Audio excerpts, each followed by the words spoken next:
tout fardeau qui soit sur quelque cœur que ce soit, qui accable quelque âme que ce soit, qui oppresse quelque esprit que ce soit, ce matin, dans le nom de Jésus, que les fardeaux soient déchargés et que véritablement, Dieu de gloire, le cœur de ton assemblée soit restauré, que la vie de gloire de tes enfants soit réellement restaurée, parce que tu es celui qui nous restaure. Nous te rendons grâce et gloire. Merci pour la joie que tu nous donnes de recevoir ta parole, la parole qui a la capacité de donner vie à nos âmes. Seigneur, nous te rendons grâce et gloire. Nous recommandons l'instrument que tu t'es choisi entre tes mains. Merci Dieu de gloire pour l'onction du Saint-Esprit. Merci pour l'autorité divine. Merci de gloire pour la puissance et la plénitude. Nous prions Dieu de gloire que toute pensée, tout esprit qui résiste à la vérité de l'Évangile soit assujetti et dépouillé en cet instant au nom de Jésus. Que nos cœurs et nos pensées soient gardés en toi, Seigneur notre Dieu de gloire. Accorde-nous la sensibilité à ton œuvre, chacun de nous là où il est. Pendant que nous écoutons la parole, accorde-nous la sensibilité à ton œuvre. Seigneur, afin que réellement nous saisissions les grâces que tu accordes. Papa, sois béni, sois élevé, sois exalté. Au nom de Jésus, nous avons ici prié et nous disons Amen. Shalom, chers frères et sœurs. Alors, nous bénissons le Seigneur pour la grâce et le privilège qu'il nous donne de partager sa parole ce matin. Les conditions d'aujourd'hui ont failli me faire venir très en retard parce qu'apparemment la ville est un peu bouclée partout. Donc c'était compliqué de rentrer depuis l'entrée de Casa. On a fait beaucoup de détours. Voilà pourquoi je suis arrivé maintenant. Mais je rends grâce à Dieu. Donc peut-être qu'il y a des bien-aimés qui vont venir au deuxième culte, qui nous suivent déjà en ligne. Il vaut mieux de sortir maintenant pour être ceux qui vont arriver à l'heure. Amen. Merci beaucoup à maman pour les temps d'adoration. J'ai suivi en ligne jusqu'à ce que j'arrive et on a tous été bénis et édifiés ensemble. C'est une joie de partager la parole de Dieu. Et si vous avez suivi le culte du dimanche, vous avez entendu le pasteur nous dire que nous entrons dans on va dire, un troisième chapitre de notre marche. Alléluia. Et qui va porter sur les fondements de la foi chrétienne. Peut-être que quelqu'un s'est posé la question, pourquoi les fondements de la foi chrétienne? Vous savez que notre vision repose sur le livre de Corinthiens. Et quand nous évoluons en grande section, n'est-ce pas, dans le premier trimestre, nous avions parlé de l'unité dans l'amour de Christ. Et pendant les semaines qui viennent de passer, nous avons parlé de bâtir, n'est-ce pas, suivant le modèle de Christ, puisque dans ce livre, on nous dit que le fondement est déjà posé et que chacun doit prendre garde à la manière dont il bâtit et que les matériaux avec lesquels nous bâtissons, nous serons jugés. Si l'œuvre bâtie par quelqu'un sur le fondement est approuvée, il aura sa récompense. Mais si son œuvre est consumée, il n'aura pas de récompense. Et quand nous évoluons, à partir du chapitre 11, il va nous parler de l'ordre, n'est-ce pas, dans la maison de Dieu, en commençant à parler de l'administration de la Sainte Seine. Au chapitre 12, il va nous parler des dons spirituels et l'unité dans le corps de Christ. Chapitre 13 va nous parler de l'amour, n'est-ce pas? Chapitre 14, encore les dons spirituels. Chapitre 15, la résurrection. Et le pasteur a parlé, effectivement, le dimanche dernier, n'est-ce pas? Il nous a mis en connexion avec la résurrection et il nous a parlé du privilège de marcher avec le ressuscité. Alléluia. Donc, ceux qui ont oublié, ils profitent de mon rappel comme ça pour se rafraîchir. Et nous avons vu que c'est vraiment un privilège de marcher avec le ressuscité. Et je me souviens de cet exemple que le pasteur donnait, n'est-ce pas, quand ils étaient dans un taxi où chaque fois il y a le blocage, ils changent de taxi, il y a le même blocage. Et finalement, le Seigneur a fait comprendre qu'il y avait une menace de mort sur les personnes, il fallait évangéliser. Et 2 semaines après, on a vu que les choses se produisent. Et s'il y a une chose que j'avais retenue, c'est que nous n'avons pas besoin de sentir la chair de poule pour savoir que Dieu est avec nous. Alléluia. Donc, j'ai fait tout ce discours pour vous dire que Dieu est parmi nous. Alléluia. C'est important que nous puissions le garder en tête parce que sa parole le dit et sa parole est vraie.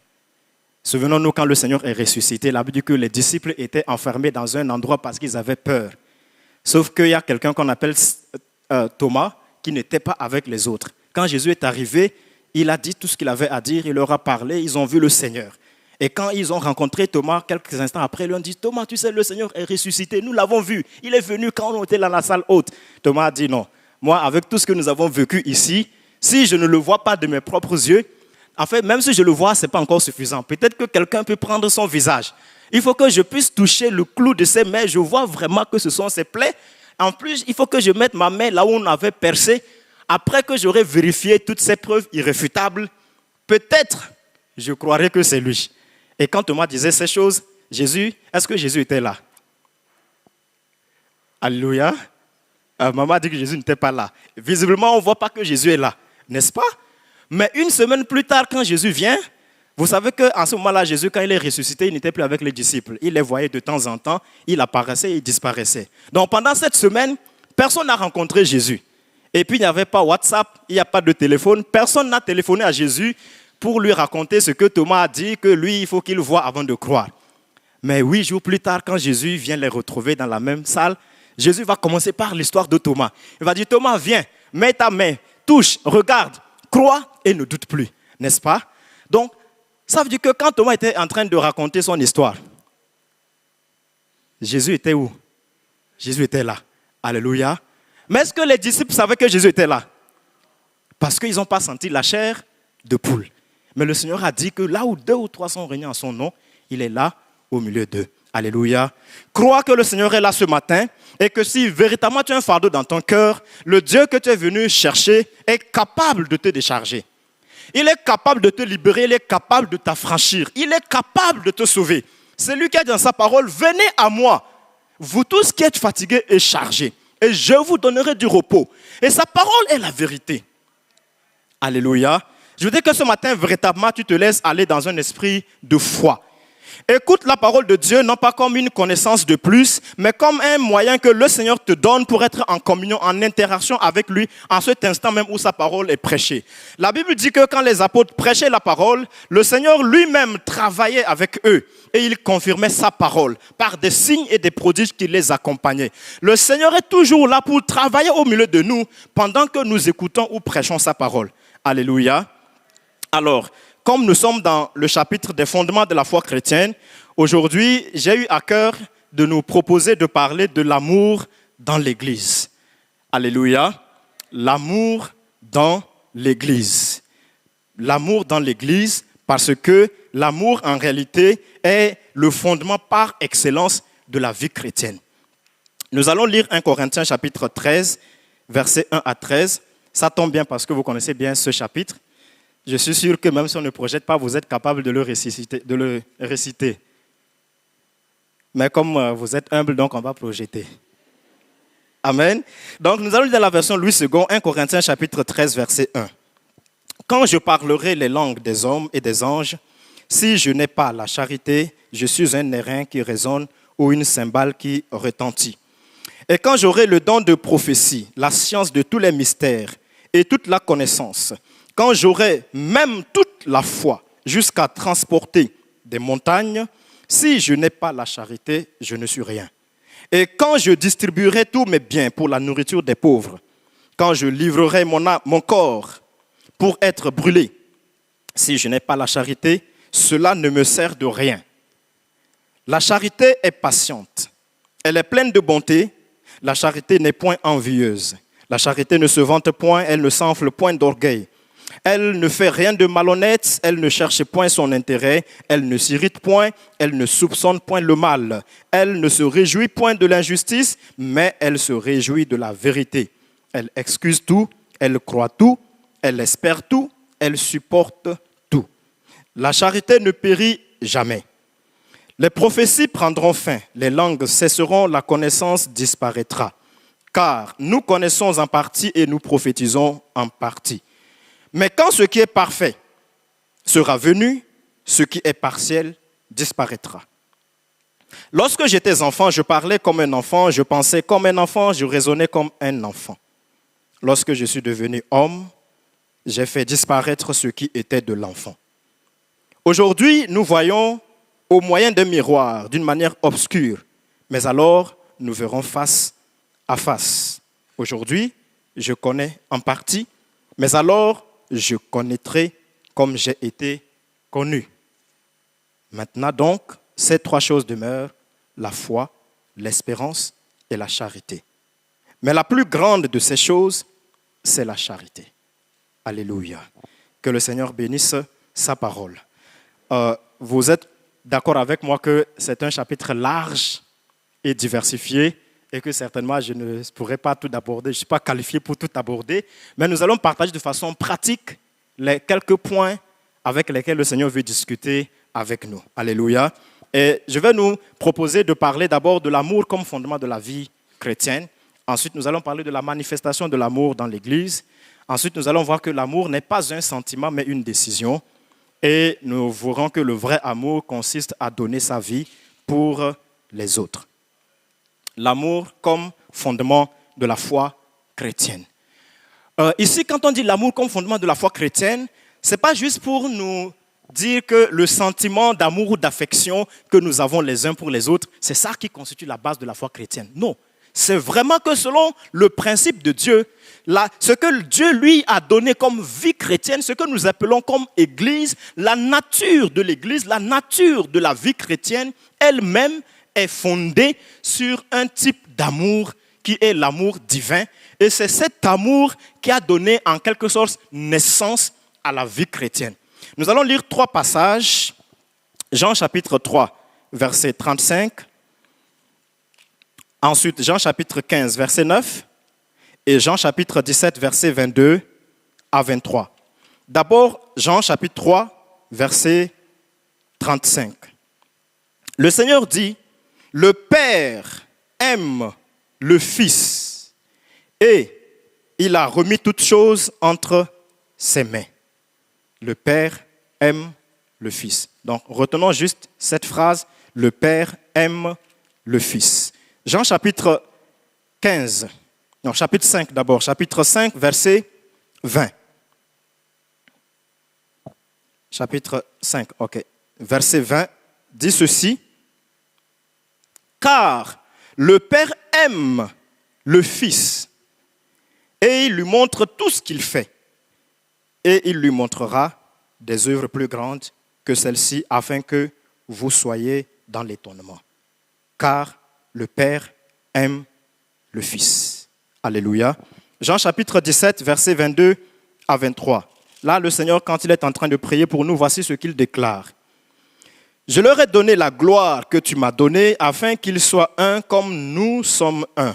Moi en eux et toi en moi, afin qu'ils soient parfaitement un et que le monde connaisse que tu m'as envoyé et que tu les as aimés comme tu m'as aimé. » Alléluia. Donc, ces 3 textes que nous venons de lire nous disent que la relation, la réalité, la nature, la connexion qu'il y a entre le Père et le Fils, le type de relation qu'il y a entre le Père et le Fils, Jésus caractérise cette relation en disant « Le Père aime le Fils ». Alléluia. Et étant donné que Dieu est esprit, donc Dieu n'a pas forcément d'aimer dans le sentiment, comme nous pouvons avoir des sentiments amoureux ou affectifs ou d'autres natures nobles les uns envers les autres, parce que Dieu n'a pas forcément les mêmes sentiments que nous. Alléluia. Dieu est esprit. Et nous savons que le Père est Dieu, le Fils est Dieu. Et le Seigneur a dit, le Père et moi, nous sommes un. Alléluia.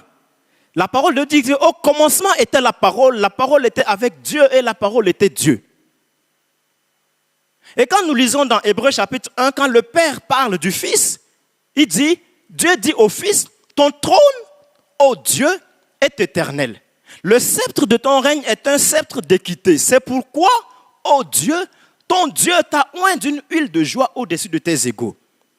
Nous n'avons pas beaucoup de textes qui nous parlent vraiment de la relation intime entre le Père et le Fils, mais on a quelques paroles comme ça où on voit la communication. Et quand nous lisons ces paroles, de ce que nous connaissons de la Bible, nous savons que le Père et le Fils sont un. Et donc, quand on nous dit que le type de relation qu'il y a entre le Père et le Fils, qui fait qu'on ne peut pas séparer le Père à part, séparer le Fils à part, parce que Dieu est un. Et le Seigneur nous dit que ce type-là de relation, c'est ça l'amour. Donc, l'amour est d'abord une relation divine. Alléluia. L'amour est d'abord une relation de Dieu avec Dieu. C'est la relation de Dieu avec Dieu qu'on appelle le vrai amour. Et maintenant, le Seigneur nous dit, il est en train de prier pour que nous soyons un comme il est un avec le Père, de sorte que le monde sache qu'il l'a envoyé et qu'il nous a aimés comme il l'a aimé lui. Donc ça veut dire quoi? Le Père aime le Fils, n'est-ce pas? Et il y a un passage que je n'ai pas lu dans Jean 15, verset 9, où le Seigneur est en train de dire, comme le Père m'a aimé, moi aussi je vous ai aimé. Demeurez dans mon amour. Donc le Père aime le Fils nous aime, et maintenant le Père aussi nous aime comme il a aimé le Fils.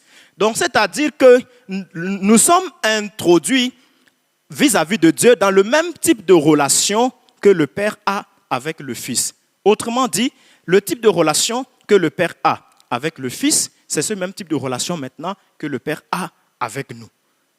Alléluia. Nous sommes introduits dans cette relation-là de Dieu avec nous.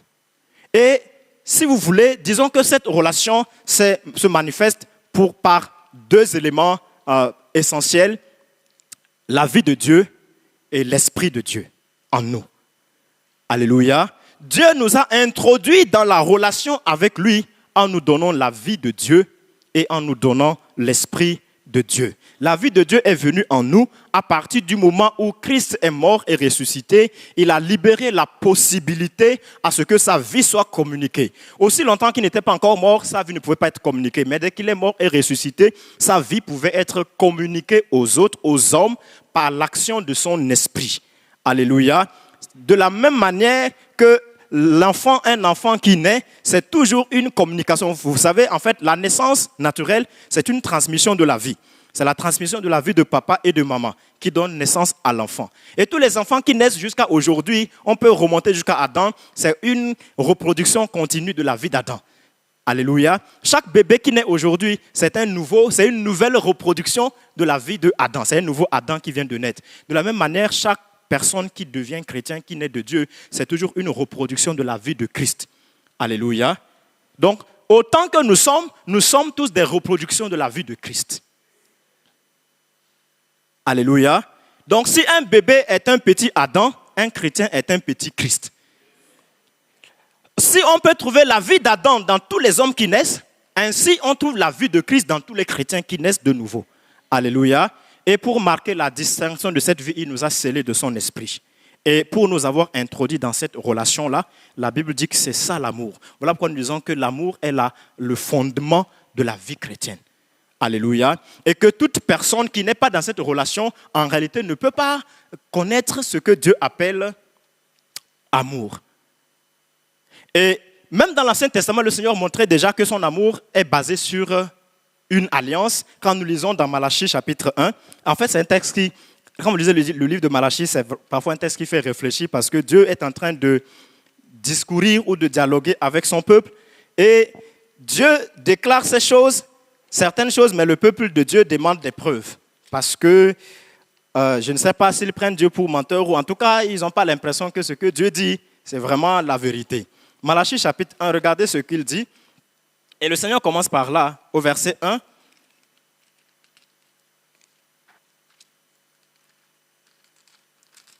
Malachie chapitre 1, verset 1. Oracle, parole de l'Éternel à Israël par Malachie. Je vous ai aimé, dit l'Éternel. Et vous dites, en quoi nous as-tu aimés? Ésaü n'est-il pas le frère de Jacob, dit l'Éternel? Cependant, j'ai aimé Jacob et j'ai eu de la haine pour Ésaü. On peut s'arrêter là. Alors quand on lit ça, c'est quand même bizarre. Dieu il va aimer l'un et il va déverser la haine sur l'autre. Qu'est-ce que Dieu veut dire par là? Et il prend ça comme si c'était quelque chose de respectable qu'on doit prendre en considération parce qu'il dit, moi Dieu j'ai aimé Jacob. Dieu n'a pas honte de dire que j'ai aimé Jacob et j'ai haï Ésaü. Mais qu'est-ce que Dieu veut dire par là? Lisons un deuxième passage dans Romains pour voir, effectivement, il va nous faire comprendre, Romains chapitre 9, il va nous faire comprendre que ce n'est pas la haine dans le sens où nous pouvons le comprendre avec nos sentiments humains.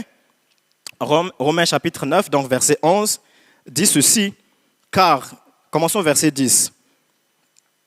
Et de plus, il en fut ainsi de Rebecca qui conçut du seul Isaac, notre père. Car, quoique les enfants ne fussent pas encore nés, vous voyez, ils ne sont pas encore nés, et qu'ils n'eussent fait ni bien ni mal. Donc, Dieu n'a pas aimé Jacob parce qu'il l'a mérité, et il a haï Ésaü parce qu'il a mérité la haine. La Bible dit qu'aucun d'eux n'a fait ni le bien ni le mal. D'accord? Donc, ils sont tous égaux. Encore, ils ne sont même pas encore nés quand Dieu a déjà aimé Jacob. Donc, et quoique les enfants ne fussent pas encore nés et qu'ils n'eussent fait ni bien ni mal, afin que le dessein d'élection de Dieu subsistât, sans dépendre des œuvres, et par la seule volonté de celui qui appelle, il fut dit à Rebecca, l'aîné sera assujetti au plus jeune, selon qu'il est écrit, j'ai aimé Jacob et j'ai haï Ésaü. Alléluia. Donc ici, on nous dit que ça dépendait uniquement de l'élection de Dieu. Et là, il voulait juste nous faire court pour nous montrer que Dieu a décidé d'établir son alliance avec Jacob. Mais Dieu n'a pas décidé d'établir une alliance avec Ésaü. Alléluia. Quoique les enfants d'Ésaü peuvent aussi bénéficier de cette alliance à condition qu'ils viennent y adhérer. Dieu ne leur a pas fermé la porte de l'alliance. Mais sauf que ce n'est pas eux que Dieu a choisi pour établir son alliance avec eux. Alléluia. Donc, Dieu dit, j'ai aimé Jacob. C'est ainsi que l'amour qui constitue le fondement de la vie chrétienne, c'est réellement cette alliance que Dieu a établie avec toi et avec moi, où il nous a fait entrer dans son salut. Il a établi cette alliance de vie et de salut pour toi et pour moi. Alléluia. Et maintenant, cela étant dit, peut-être c'est un peu théorique, on va arriver dans les aspects pratiques. Nous allons parler maintenant de la manifestation de l'amour dans l'Église. Sachant maintenant que tous ceux qui sont dans l'Église, tous ceux qui composent l'Église, n'est-ce pas, sont dans ce fondement-là qui est la base de la foi chrétienne. Ils sont tous dans cette relation qui existe entre le Père et le Fils et entre le Père et nous. Le Père a aimé le Fils nous a aimés et le Père aussi nous a aimés comme il a aimé le Fils. Alléluia. Maintenant, en ce qui nous concerne, une chose est d'être dans une vie fondée sur l'amour de Dieu. Et maintenant, une autre chose est de vivre et de manifester à notre tour, les uns envers les autres, cet amour-là que nous confessons avoir reçu ou qui constitue la base de notre vie, de notre foi chrétienne. Alors, quand nous revenons dans le texte de Corinthiens, nous voyons que la façon dont l'apôtre Paul commence à parler, il dit, si j'ai les dons spirituels, je les prophéties, je parle en langue, j'ai la connaissance, j'ai la foi, même si je peux déplacer les montagnes, et que cependant, je n'ai pas l'amour, alors je ne suis rien. Donc, la première chose, il est en train de nous dire il est en train de nous montrer ce que l'amour n'est pas. D'accord? Parce qu'il nous fait comprendre que je peux avoir la puissance, les dons, l'onction et tout ça, mais sans amour. Donc, ça veut dire que l'amour, ce n'est pas les manifestations spirituelles. Alléluia. Donc, ça veut dire que ce n'est pas parce que quelqu'un dans l'église prophétise ou a l'onction ou prêche qui veut dire que réellement, il manifeste l'amour. Alléluia. Ce n'est pas parce que celui qui a le plus de révélations dans l'église, celui que nous considérons comme étant le plus spirituel, ce n'est pas un critère pour déterminer si réellement il manifeste l'amour ou pas. Donc ça veut dire que lui-même qui manifeste les dons spirituels ne devrait pas se focaliser sur le fait qu'il manifeste les dons spirituels, alléluia, pour négliger de voir si réellement il vit dans l'amour comme Dieu le demande. Parce que même avec nos dons spirituels, on peut massacrer, malaxer le cœur des autres, parce qu'une chose est de manifester l'onction, une autre chose est de manifester le caractère. Alléluia. Donc, l'amour, ce n'est ni les manifestations spirituelles, ce n'est ni l'onction, ni même une grande connaissance théologique ou biblique. Alléluia. Ni même quelque aptitude que ce soit. Et quand Paul est en train de dire ça, ça ne veut pas dire que le don spirituel, le parler en langue et la connaissance et la foi qui se manifeste, ça ne veut pas dire que ce n'est pas authentique. Non. Le don, quand il vient de Dieu, il est authentique. Mais il est en train de nous montrer que ce don-là peut se manifester au travers de quelqu'un dont le cœur n'est pas dans l'amour. Alléluia. Et c'était ça le problème des Corinthiens. C'est pourquoi dans leur église, il y avait beaucoup de querelles. Il y avait des gens qui avaient poursuivi les autres en justice parce qu'ils ont peut-être emprunté l'argent, ils n'ont pas voulu payer. Il y avait des gens parmi eux qui vivaient dans la débauche, même avec les femmes de leur père. Pourtant, ils manifestaient les dons spirituels, mais les gens étaient frustrés. Vous savez, quand ils venaient pour faire la Sainte Seine, la Bible dit que certains, ils mangeaient jusqu'à ça leur sort même par le nez, alors que les autres, ils avaient faim. Et pourtant, ils se vantent. Là, aujourd'hui, on vient, c'est le repas du Seigneur. Mais aucune graine de compassion. Les gens viennent exposer leur richesse, leur je ne sais pas quoi, leur opulence. Ils mangent, ils boivent, même ils sont saouls au temple. Et les autres qui n'avaient rien apporté, personne même ne leur partage quoi que ce soit. Et pourtant, le Saint-Esprit se manifestait parmi eux. Le Saint-Esprit, lui, était authentique. Mais eux, dans leur cœur, il y avait de sérieux problèmes. Donc, ce n'était pas que l'amour n'est pas là, mais c'est que eux, ils ne le manifestaient pas comme Dieu attend. Alléluia. Je comprends pourquoi parfois, quand il nous arrive de frustrer un frère ou une sœur, on n'est pas étonné qu'ils vont nous sortir un certain genre de discours. Vous voyez, pourtant c'est eux qui prient en langue. Mais regardez ce qu'il a fait. Donc, du coup, on va directement caricaturer le Saint-Esprit. Vous voyez, on discrédite, on décrédibilise les manifestations de Dieu. Pourtant, c'est lui qui prêche à l'église. Mais si vous savez ce qu'il fait chez lui, vous voyez, pourtant c'est elle qui est la sœur sainte à l'église. Elle est tellement sensible, on dirait que c'est un œuf, il ne faut même pas bouger. C'est quelque chose de précieux. Quand elle marche, vous voyez la sainteté incarnée. C'est la sœur. Mais si vous connaissez ce que vous ne connaissez pas, vous n'allez pas regarder comme tel. Et c'est de là que le Seigneur veut nous parler. Donc, ça veut dire qu'il est possible d'exercer un don spirituel authentique, n'est-ce pas, sans que l'amour soit le moteur. Vous voyez? Et parce qu'en réalité, souvenez-nous même que n'importe quelle personne, Dieu peut passer par n'importe qui pour manifester sa puissance. Vous connaissez le prophète Balaam, le faux prophète Balaam, qui avait des visions et des révélations authentiques. Alléluia. Mais lui-même, il était un faux. Au point où on l'a séduit avec de l'argent pour amener l'impudicité parmi le peuple de Dieu. Et Dieu était obligé, donc il manifestait des dons spirituels. Mais il n'avait pas l'amour. Vous savez, les animaux ne sont pas capables de manifester des dons, de manifester l'amour. Mais là, même un animal a manifesté des dons spirituels. Parce que Dieu est même parti ouvrir la bouche de l'âne. Vous voyez, l'âne a parlé. L'âne a parlé. Mais est-ce que c'est l'amour qui s'est manifesté ou c'est la puissance de Dieu?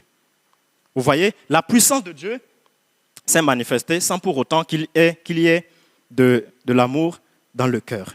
Donc, c'est un point qui doit nous pousser à réfléchir à la manière dont nous agissons les uns envers les autres dans la communauté, l'impact de nos choix, de nos actes, de nos conduites les uns envers les autres. Alléluia. Parce que, en réalité, quand Paul dit « si l'amour n'y est pas, tous les dons spirituels ne servent à rien », ça veut dire quoi? Ça veut dire que les dons spirituels sont donnés par Dieu pour être des solutions, n'est-ce pas, à des situations impossibles, des situations qu'on ne peut pas résoudre humainement. Vous voyez, par exemple, quand Dieu donne une prophétie en nous disant que, attention, demain, voici ce qui va se passer dans tel lieu. Aucun magicien ni aucun prédicteur ne peut avoir cette connaissance. Nous avons par le Saint-Esprit la révélation et nous pouvons prier pour ça et nous allons changer la circonstance. D'accord? Le don spirituel avait permis en Égypte, n'est-ce pas, à Joseph de sauver l'humanité toute entière, toute l'Égypte et toutes les nations du monde à l'époque, pendant 7 années de famine. Le don spirituel. Le don spirituel peut produire des effets extraordinaires. Mais la Bible nous dit que les fruits et les effets de l'amour sont encore plus importants et plus recherchés par Dieu que le fruit des dons spirituels. Alléluia. Donc, si nous avons le don spirituel pour guérir, pour encourager, mais que nous sommes quelqu'un qui blesse, qui détruit, qui ronge les cœurs, en réalité, nous détruisons plus que nous ne bâtissons. Nous aurons mieux fait de chercher comment on peut manifester l'amour, même s'il n'y a pas de don spirituel, parce que ce fruit-là sera plus important. Alléluia. Donc, on a vu que l'amour, ce n'est pas les dons ou la puissance ou l'onction. L'amour aussi, ce n'est pas juste un sentiment. Alléluia. L'amour, ce n'est pas un sentiment, mais c'est une décision. Et qu'est-ce que ça veut dire de sentiment et décision? Parce que je suis en train de nous faire comprendre que aimer, en fait, c'est décider de faire quelque chose. J'ai envie de dire, c'est décider d'aimer. Et je voudrais que nous puissions nous approfondir un tout petit peu sur c'est quoi une décision. Parce qu'on a comme l'impression que nous, la génération de ce siècle, en tout cas nous les jeunes de maintenant, on ne sait plus c'est quoi une décision. On ne sait pas prendre une décision. On ne sait pas ce que ça veut dire d'avoir donné une parole et de tenir à sa parole. Parce qu'avant de donner notre parole, on n'a pas d'abord décidé.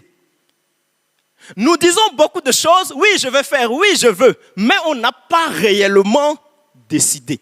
C'est le sentiment ou l'émotion qui a parlé, mais la décision n'était pas là. C'est quoi donc la différence entre le sentiment et la décision? Vous voyez, le sentiment, c'est quelque chose que tu n'as même pas besoin de provoquer. Vous voyez? C'est-à-dire que ça vient de soi. Tu es là, tu vois une chose qui te plaît, voilà, tu es en joie par rapport à ça.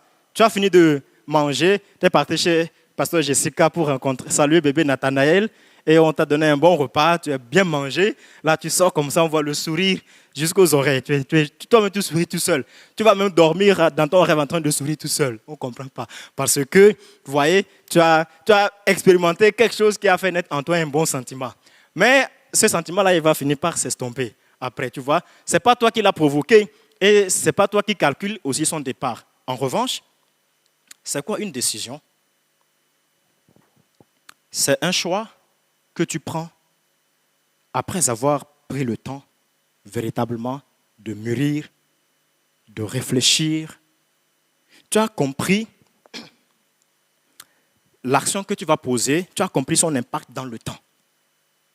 Et tu es arrivé à un moment où, au fond de toi-même, tu sens que ton être entier est engagé à assumer cette décision, peu importe la tournure qu'elle prendra dans les années à venir. Tu ne sais pas encore comment ça va se continuer, mais tu es déjà convaincu en toi-même et tu es prêt à... J'ai envie de dire que dans tes entrailles, tu as dit oui et c'est ensuite que tu as manifesté ta décision. Alléluia. Je vais prendre un exemple concret pour que nous soyons vraiment pratiques. Alléluia. La décision, par exemple, de se marier. Prenons par exemple un jeune homme ou une jeune femme qui rencontre un frère ou une sœur. Bon, en tout cas, un frère ou une sœur rencontre une sœur ou un frère. D'accord? Et le frère ou la sœur aime la sœur ou le frère. Et parfois, on prend des décisions, on prend des engagements. Maintenant, comment il faut savoir si c'est une décision ou si ce n'est pas une véritable décision?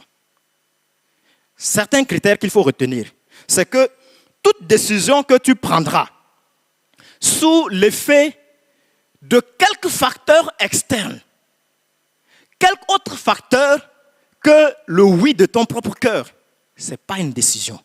Par exemple, supposons que tu as 45 ans et tu n'es pas encore marié, tu vois les jeunes frères de 20 ans qui sont déjà mariés. Et parfois maintenant, tu vois, à la famille, on est en train de te mettre la pression. Tous tes petits frères, ils sont déjà mariés, ils ont même des enfants. Voilà, les enfants, même de leurs enfants, bientôt, ils vont te challenger. Mais toi, tu n'es pas encore marié. Et on commence à te mettre la pression. Et en toi, voilà, tu as vraiment besoin de te marier pour sortir de cette frustration-là. Tu vois? Et donc, tu es en train de chercher la première occasion qui va se présenter. Lorsque tu vas choisir quelqu'un et tu te dis, c'est l'occasion pour mettre fin à cette torture, tu ne t'es pas marié par décision.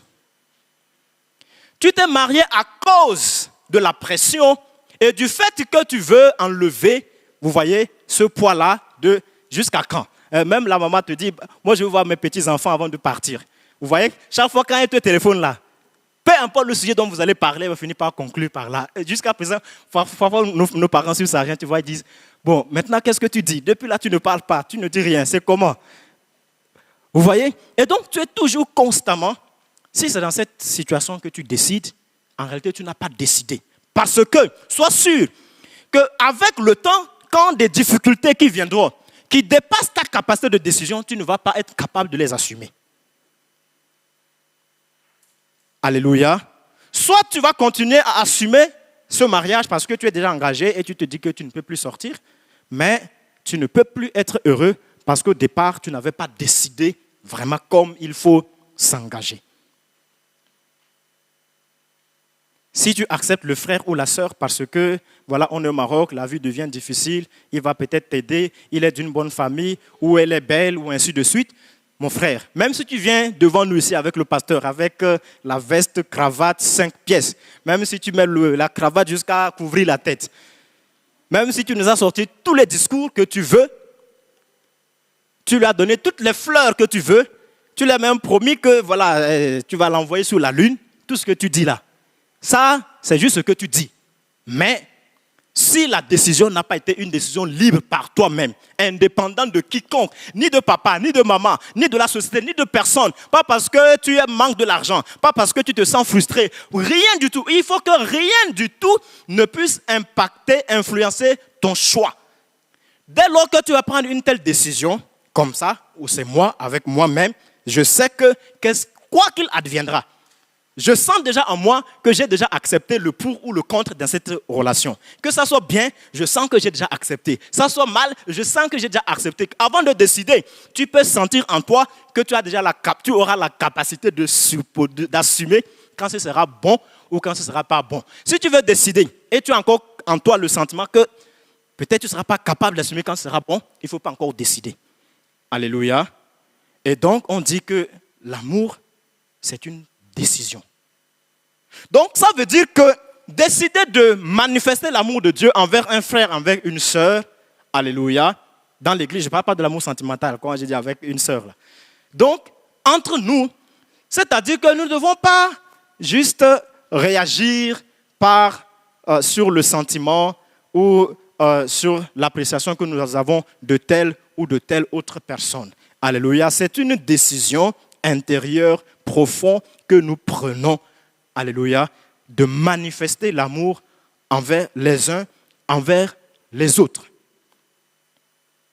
Et ça fera que même quand nous avons manifesté notre amour, sans avoir reçu aucune récompense en retour, parce qu'en réalité, quand tu as décidé d'aimer, généralement, tu n'attends même pas de récompense en retour.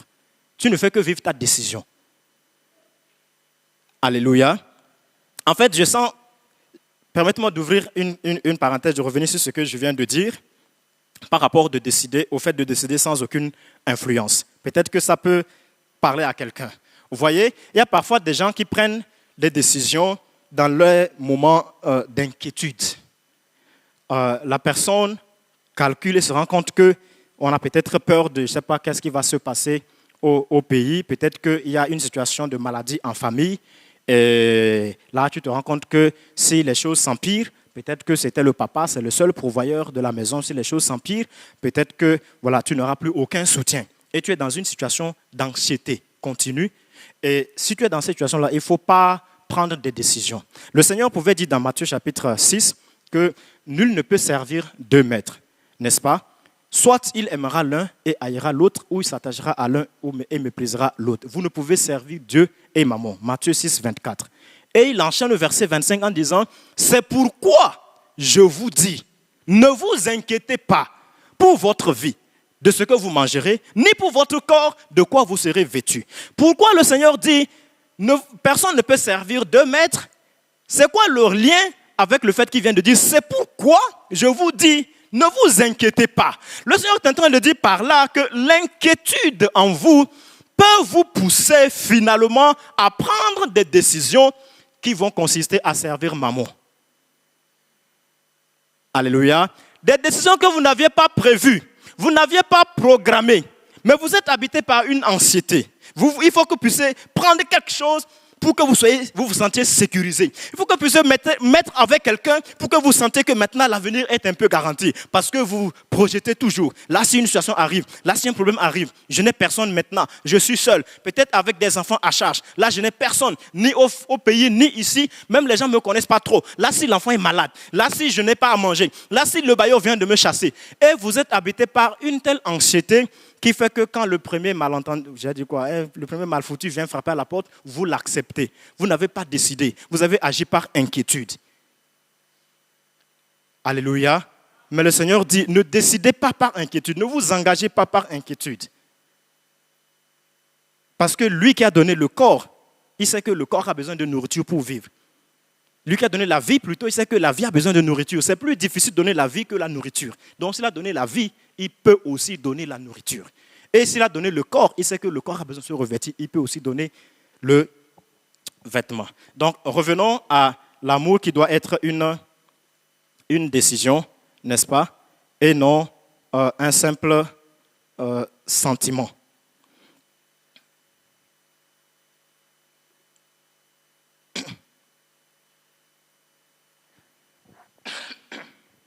Et en quoi donc consiste cette décision de pouvoir manifester l'amour les uns envers les autres? J'ai envie de rajouter une chose pour dire que quelqu'un qui n'est pas capable de décider n'est pas capable d'aimer. Alléluia. Quelqu'un qui n'est pas capable de prendre des décisions tout seul n'est pas capable d'aimer. Donc, le jour où un frère ou une sœur va se présenter à toi, il faut être sûr que vraiment, c'est une décision. Ce n'est pas juste une émotion ou un simple sentiment. Et toi-même, avant de dire que je t'aime, il faut calculer si c'est vraiment une décision ou c'est un sentiment. Alléluia. Vous allez m'excuser de revenir sur le sujet. Parfois, certains frères disent que c'est Dieu m'a dit. J'ai prié.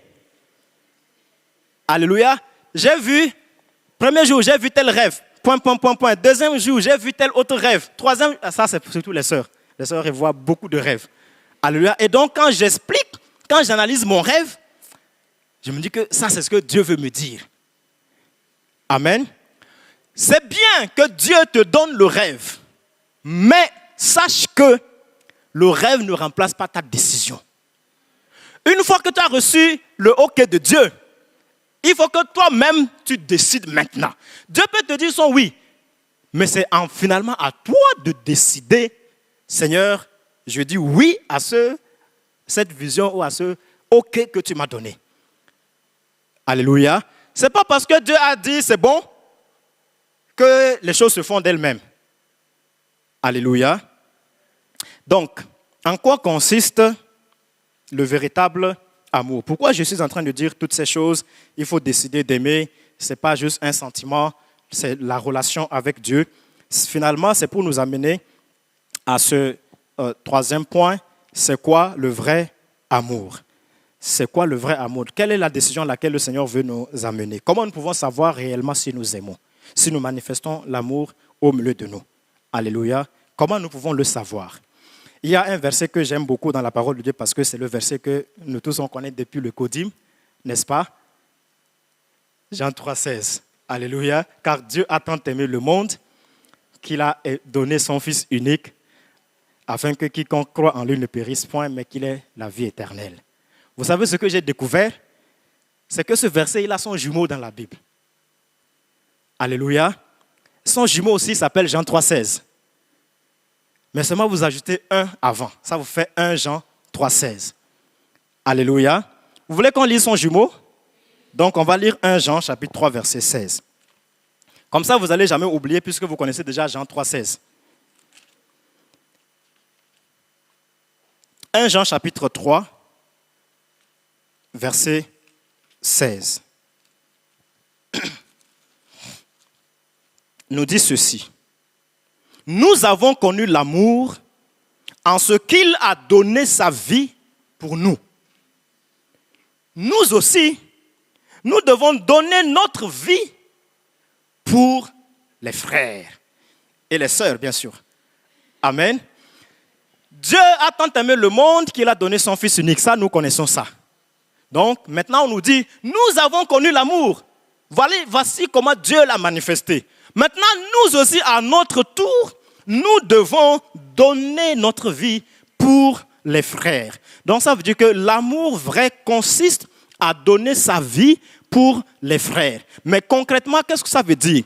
Christ a donné sa vie pour nous parce qu'il est monté à la croix et qu'il est mort. Mais il ne nous demande pas à notre tour de monter sur la croix ou de mourir pour les frères. Il dit de donner notre vie pour les frères. En fait, nous devons donner notre vie pour les frères, mais tout en continuant de vivre. Donc, qu'est-ce que ça veut dire? De façon terre à terre, mathématique, et qui ne ment pas. Vous voyez, la vie, c'est quoi? C'est une période de durée que nous avons à passer sur la terre. 80, 90 ans, 100 ans, 75 ans, ça dépend. Donc, le temps, il est déjà calculé. Jésus dit, même si tu t'inquiètes, tu ne peux même pas ajouter une seule seconde. Personne ne peut rallonger même d'un coup d'œil la durée de sa vie. Donc, c'est déjà calculé.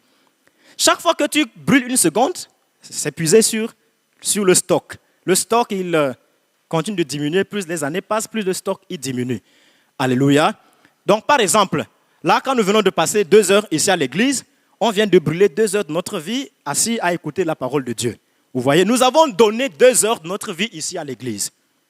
Donc, chaque fois que nous allons prendre 2 heures de notre temps, comme dans la commission compassion, pour aller visiter un frère ou une sœur, parce qu'elle est dans une situation de détresse, de maladie, de quelque situation qui a besoin d'appui, que nous allons partir dépenser 2-3 heures de notre vie pour la personne, nous venons de donner une partie de notre vie pour elle. On vient mathématiquement de donner une partie de notre vie pour la personne parce que ce temps, il est puisé du stock. Alléluia. Donc, pour savoir si nous manifestons l'amour, il faut voir si nous sommes capables de donner de notre personne pour tel ou tel autre, pour les frères. Alléluia. Si nous sommes capables de donner de notre personne pour tel ou tel autre frère. Nous avons connu l'amour en ce qu'il nous a aimés. Nous aussi, à notre tour, nous devons donner notre vie pour les frères.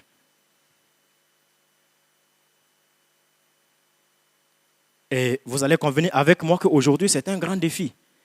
Même déjà pour visiter un frère, c'est tout un problème. Alléluia. Parfois, on est dans une situation de détresse où on a besoin de secours, mais malheureusement, personne n'est au courant et on n'a pas le soutien que nous espérons. Bon, parfois, on va se plaindre, dans cette église, il n'y a pas l'amour, n'est-ce pas? Bon, après, je ne sais pas si nous-mêmes, quand les autres sont dans la même situation, on est prêt à donner de notre vie pour eux.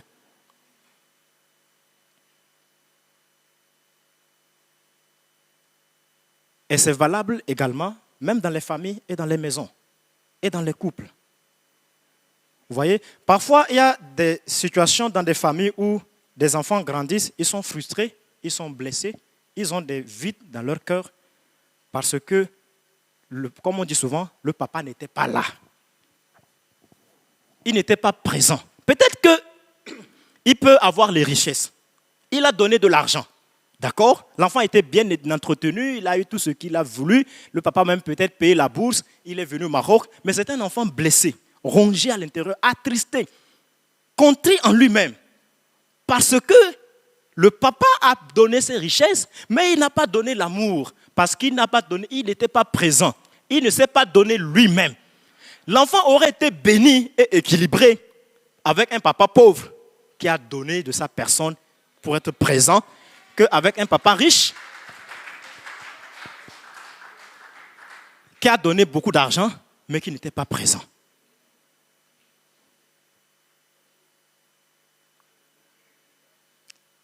Et c'est valable aussi pour les maris et leurs épouses aussi. Hein. Il y a parfois aussi des époux et des époux qui sont frustrés parce que le gars, il n'est jamais là.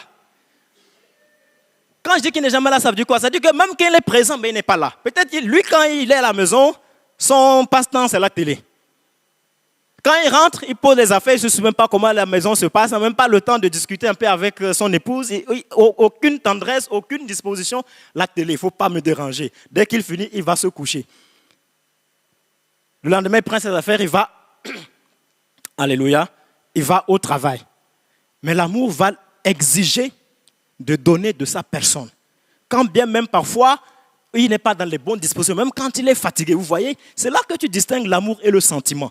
C'est-à-dire que même quand tu n'as pas envie, mais tu sais qu'il faut donner de ta personne pour l'enfant. Tu vas tout faire quand même pour être présent. Tu vas te donner, tu es obligé de donner une partie de ta vie pour cet enfant. Parce que là, tu ne le fais pas par sentiment. Alléluia. Et le Seigneur veut qu'à l'église, nous puissions décider de nous faire du bien les uns les autres sans que ça dépende du sentiment.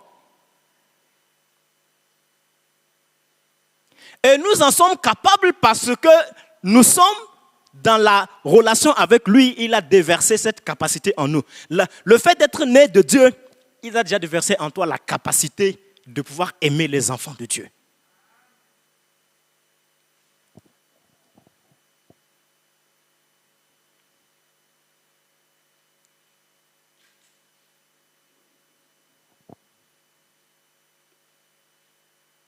Alléluia. Et donc, vous voyez que si nous sommes capables de notre vie pour quelqu'un, pour les frères, en réalité, on ne va pas encore dépenser notre vie pour calomnier, n'est-ce pas, raconter sur eux, créer toutes sortes de bagarres comme on a parfois l'habitude, parce qu'on n'a plus le temps à ces choses. Quelqu'un pour qui tu es prêt à dépenser ta vie, ce n'est pas quelqu'un que tu peux haïr, détester, blesser ou calomnier facilement. Alléluia. Donc, le fait que parfois, nous soyons prêts à calomnier, à dire tout ce que nous disons sur les frères et sur les sœurs, c'est déjà un signe que le jour où ils seront dans la détresse, on ne sera pas là pour eux. Même si nous sommes là pour eux, ce ne sera pas authentique.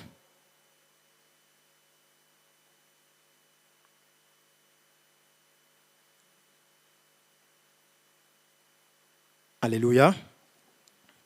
Je voudrais que nous puissions prier.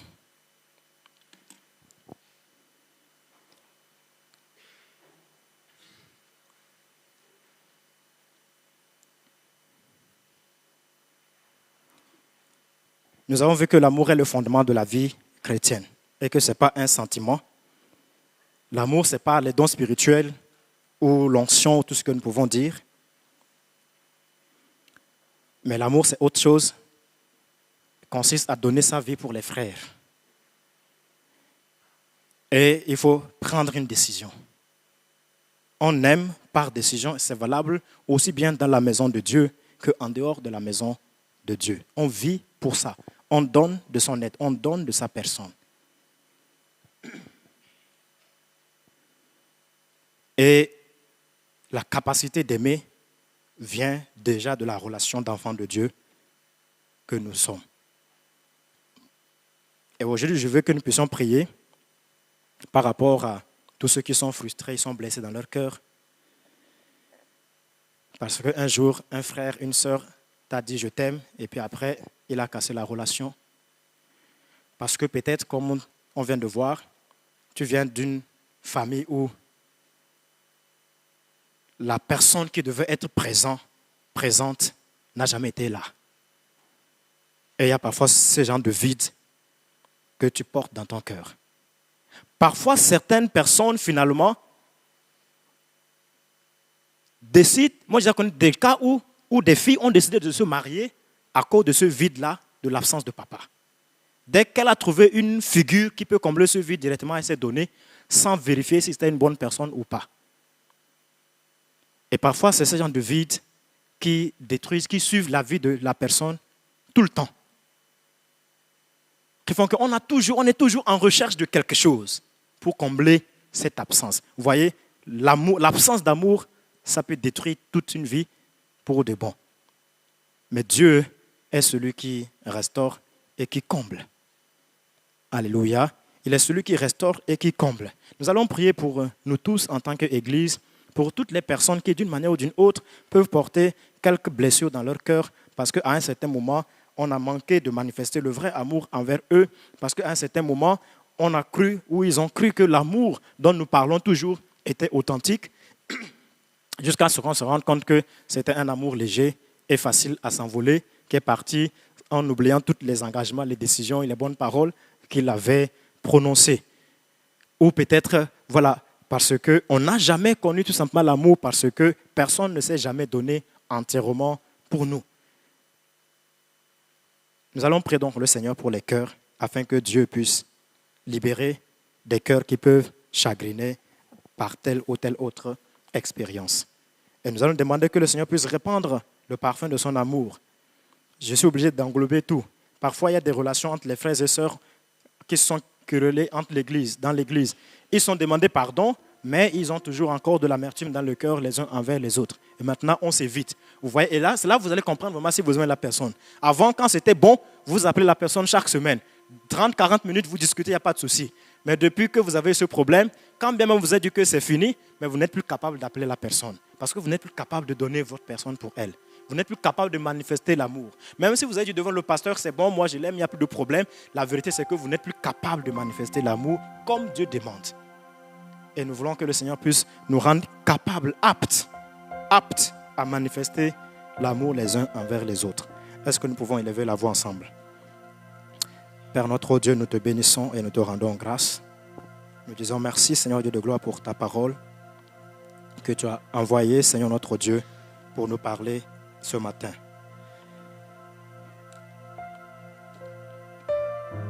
Seigneur, nous comprenons, ô Dieu de grâce, que la vie chrétienne que tu nous as donnée est fondée sur l'amour de Dieu. Selon qu'il est dit, le Père aime le Fils et le Père aussi nous aime comme il a aimé le Fils. Et que l'amour vrai consiste à donner sa vie pour les frères, tout comme lui-même, il nous a aimés et il s'est livré pour nous. C'est pourquoi, Dieu de gloire, nous prions pour toutes les situations qui peuvent empêcher les uns et les autres parmi nous de aimer réellement. Nous prions, Seigneur Dieu de grâce, que tu guérisses et libères les cœurs qui ne sont plus capables, Seigneur Dieu des armées, d'aimer, de s'engager. Parce qu'ils ont été affectés par toutes sortes de sentiments négatifs, de blessures, de frustration, de rejet, d'amour qui n'était pas vrai. Parce qu'ils étaient dans le sentiment, mais ils n'étaient pas dans le cœur. Ils étaient dans la bouche, mais ils n'étaient pas dans la réalité. Seigneur, nous prions, Père Dieu de grâce, pour toute personne, Seigneur Dieu de gloire, qui lutte avec une frustration parce que la véritable personne qui devrait lui montrer le vrai amour n'a jamais été présente quand elle en avait besoin. Parfois, certaines personnes n'arrivent pas à aimer parce que les vraies personnes qui devraient les aimer, eux-mêmes ont abusé d'eux. Et de tels genre de personnes, même après, quand il dit d'aimer, c'est difficile. Mais Dieu est capable de guérir et de libérer les cœurs. Seigneur, nous prions vraiment que tu libères les cœurs. Nous voulons, au Dieu de grâce, qu'il n'y ait pas au milieu de nous, Seigneur, des sentiments mauvais, des sentiments d'amertume. Nous voulons, Seigneur Jésus, qu'il y ait un sentiment pur, des sentiments agréables à toi, afin que le parfum qui se dégage les uns pour les autres, véritablement, Dieu de gloire, leur apporte du bien, leur apporte la vie et non pas l'amertume. Seigneur, apprends-nous, Dieu de gloire, à aimer par décision, quel que soit le domaine. Non pas par sentiment, non pas par calcul, non pas par intérêt. Seigneur, je prie en particulier au Dieu de gloire pour ceux qui veulent s'engager dans des relations de mariage. Seigneur, que tu amènes les jeunes véritablement, Dieu de gloire, dans des décisions mûries. Seigneur, amène-nous à être capables de décider. Afin que nous soyons capables, Seigneur Dieu de gloire, de manifester l'amour, d'aimer comme toi tu veux. Dans le nom de Jésus. Père, nous te bénissons et nous te rendons grâce. Nous allons laisser la parole au pasteur Camille qui va prier pour nous.